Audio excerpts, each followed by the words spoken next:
Otep à tous, bien-aimés frères et sœurs, les pays du Sahel, les pays de l'AES, Mali, Burkina, Niger, 3 pays portent plainte contre l'Ukraine au Conseil de sécurité de l'ONU, à la Cour internationale de justice, à l'Organisation des Nations Unies. Ils demandent une condamnation de l'Ukraine et que des sanctions puissent être prises.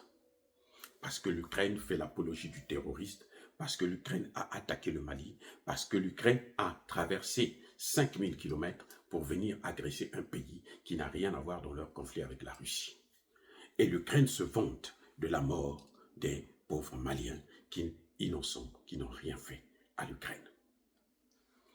Bien-aimés frères et sœurs, ça commence à devenir compliqué. Je dois avouer que nous n'avons rien à attendre de cette plainte. Rien à attendre. En réalité, c'est pour mettre les Nations Unies devant le fait accompli, pour montrer qu'ils sont incompétents et que c'est une organisation qui pratique le 2 poids 2 mesures. C'est une organisation à la solde des puissances occidentales et ce n'est pas une organisation pour la communauté internationale. On ne devrait même pas appeler ça Organisation des Nations Unies, mais plutôt Organisation des Nations Désunies ou des nations intercriminelles. Ce n'est pas la première fois que le Mali porte plainte. Le Mali a porté plainte contre la France au Conseil de sécurité de l'ONU. L'ambassadeur de France est venu nier, alors que le problème, ce n'était pas nier, c'était de demander des preuves. Pourquoi tu vas dire non, je n'ai rien fait? Mais maintenant, quand on te dit, mais on veut t'amener les preuves, tu dis non, non, je n'ai pas envie de regarder les preuves.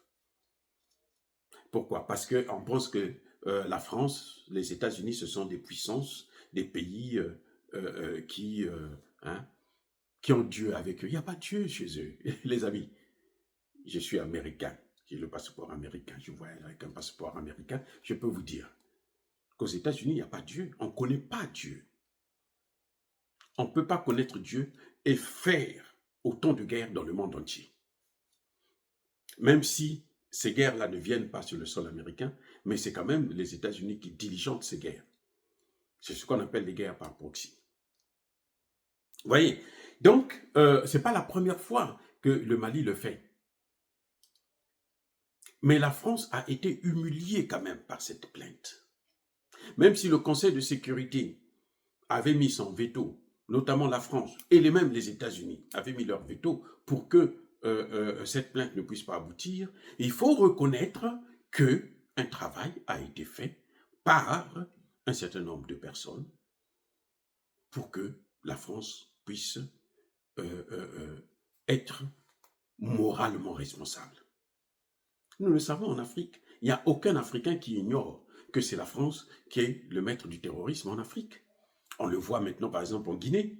La France a placé plusieurs bases militaires à l'est de la Guinée. Maintenant, ils sont en train de partir vers la frontière avec le Mali. Pourquoi? C'est pour nuire, pour déstabiliser. Donc, on sait d'où vient le terrorisme.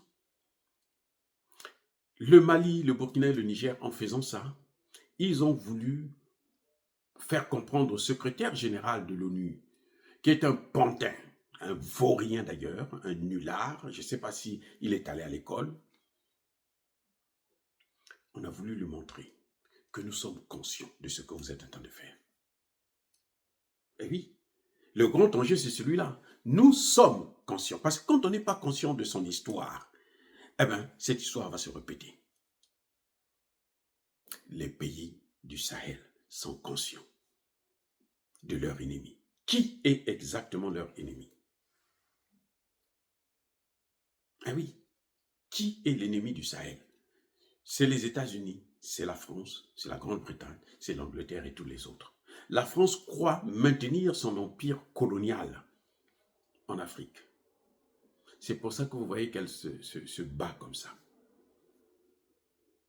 Mais je peux vous dire que tout empire finit toujours par disparaître. Ce n'est pas moi qui l'ai dit, c'est la reine d'Angleterre, avant qu'elle ne puisse disparaître elle-même. Donc l'empire français n'échappera pas. Vous savez, la Grande-Bretagne avait un empire. Les Anglais que vous voyez là, un petit territoire là, presque à peu près aussi grand que le territoire gabonais. Ils ont colonisé les États-Unis d'Amérique. Ils ont colonisé l'Inde. Ils ont colonisé la Chine. Ils ont colonisé le monde entier. Ils étaient très, très, très puissants. Où en sont-ils aujourd'hui? La Grande-Bretagne, le Royaume-Uni, là, c'est un pays en déclin, en faillite. La dette de la Grande-Bretagne aujourd'hui s'élève à 2600 milliards de livres sterling. Vous voyez, et pourtant, c'était le plus grand empire colonial du monde. Après, la France est venue prendre le relais, a pris la première place, parce que quand les autres ont décolonisé, en tout cas, plus ou moins, la France est le pays qui n'a jamais décolonisé. Elle a créé les accords de défense, des accords secrets qu'on a imposés aux pays africains. Les accords n'ont jamais été signés par un seul pays africain. C'était un dialogue franco-français. Ce sont les Français qui se sont rencontrés, qui se sont assis, et puis ont signé des accords pour préparer le CFA, pour prendre nos matières premières, pour contrôler nos matières premières, pour faire la recherche dans nos pays. Voilà le seul problème. Donc, cette plainte, en réalité, c'est pour mettre les Nations Unies à nu. Vous savez, chez nous, on dit un sorcier dans le village. Il massacre tout le monde. Parfois, c'est un bébé qui va le mettre à sa place. Quand il va chercher à ensorceler un bébé, ce bébé-là va le tenir à la gorge et il va tomber avec ça. C'est ce que la France est en train de subir. C'est ce que les Nations Unies sont en train de subir aujourd'hui. La plainte du Mali a un sens spirituel et moral qui va rappeler aux pays africains que nous ne sommes plus des objets de plaisir, de manipulation, de destruction, de contrôle des puissances occidentales. Voilà ce qui est en train de se passer. Sur le plan matériel, réel, on n'attend rien. Le Conseil de sécurité ne va pas se saisir de cette plainte pour condamner leur enfant chéri du moment, c'est-à-dire l'Ukraine. Si on condamne l'Ukraine, ça veut dire qu'on donne raison à la Russie. Donc, n'imaginez pas que le Conseil de sécurité puisse commettre une telle ignominie. Non. Ils vont rester droits dans leurs bottes parce qu'ils sont habitués à tuer et puis à assumer. Assumer sans reconnaître qu'ils ont tué. Ils vont trouver des raisons, des échappatoires et tout. Donc, si vous regardez ça sur le plan juridique ou politique, géopolitique, vous n'obtiendrez pratiquement rien. Mais si vous regardez ça sur le plan spirituel, le Dieu là, qui nous a créés, qui nous a donné cette Afrique-là avec toutes ces richesses-là, c'est-à-dire qu'il nous a aimés plus que les autres, ce Dieu-là viendra à notre secours. Parce que cette plainte-là, c'est elle qui est en train de mettre à plat, qui est en train de montrer que les Nations Unies sont caduques, ils sont dépassés. Eh oui, ils sont dépassés. Eux-mêmes, ils le savent. Bravo. Pour une fois, des pays l'ont fait. Vous voyez, le Congo démocratique aujourd'hui, ça fait plus de 24 ans. Ils vont vers la 30e année, 3 décennies, que le pays est en guerre. Le Rwanda envahit, pille. L'Ouganda, pareil. Le Kenya est rentré dans le jeu tout récemment. Et le président Tshisekedi n'a jamais pensé à porter plainte. Il envoie son ministre de la Justice qui fait du tapage. Je crois que la justice sait faire le m'as-tu vu, pour dire, annoncer haut et fort, nous allons porter plainte. Vous n'allez pas porter plainte. D'ailleurs, même si vous portez plainte, vous ne pouvez pas porter plainte contre votre propre ami, parce que le Rwanda, c'est d'abord les États-Unis. Donc, porter plainte contre le Rwanda, c'est attaquer les États-Unis. Et ils ne sont pas bêtes que ça. Ils ne sont pas bêtes. Parce que le Rwanda, si Kagame est sérieux, Kagame l'a déjà dit.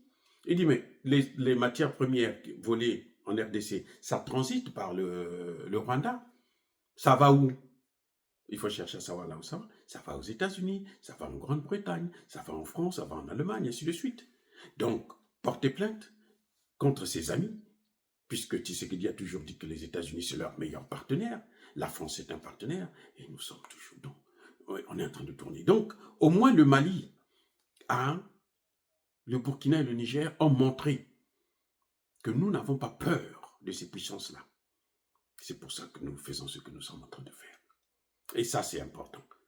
En tout cas, bravo à Assimi Goïta, à Ibrahim Traoré et au général Tchani. Dire cela, c'est inciter à la haine ou à la violence. Non, il y a pas colère vers madame. Encore une fois de plus, bien-aimés frères et sœurs, soyez bénis, soyez abondamment bénis par le Dieu des Kémites et par nos ancêtres évangélisés. Mais que tous ceux qui persécutent le continent africain, le pillent et le déstabilisent, qu'ils soient noirs, blancs, chinois, arabes, juifs, indiens ou qui qu'ils soient punis, maudits, foudroyés, neutralisés, écrasés, effacés par le Dieu des Kémites et par nos ancêtres évangélisés. Vive l'Afrique éternelle. J'ai dit et j'assume.